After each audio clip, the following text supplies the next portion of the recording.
तर नाशिक जिल्ह्याला देखील अवकाळीचा मोठा फटका बसलाय। अंदाजे 3454 हेक्टरवरील शेतीचं नुकसान झालंय।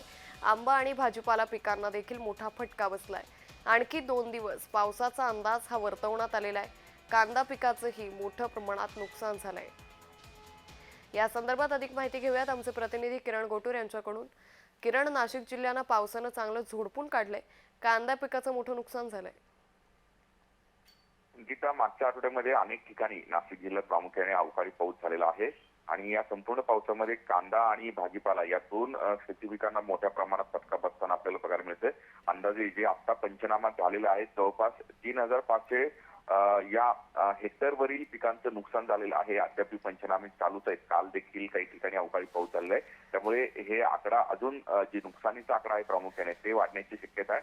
आधीच कांद्याचे दर घसरलेले आहेत आणि या सगळ्या अवकाळीमुळे कांद्याचे खूप मोठ्या प्रमाणात नुकसान झालेलं आहे। त्यामुळे कांदा उत्पादकांना विशेष आर्थिक फटका जो आहे तो खूप मोठ्या प्रमाणात बसलेला आहे। कालच कृषी मंत्री माणिकराव कोकाटे यांनी जिल्ह्यातील काही ठिकाणी हे नुकसानीची पाहणी केलेली आहे आणि पंचनामे करण्याचे आदेश लवकरात लवकर पंचनामा करा अशा पद्धतीचे आदेश सुद्धा देण्यात आले आहेत। त्यामुळे आता या सगळ्या शेतकऱ्यांना सरकार काय मदत करतंय याकडे आता या लोकांचं लक्ष लागल्याचं बघायला मिळतं। निश्चित किरण, धन्यवाद आपण दिलेल्या सविस्तर माहितीसाठी।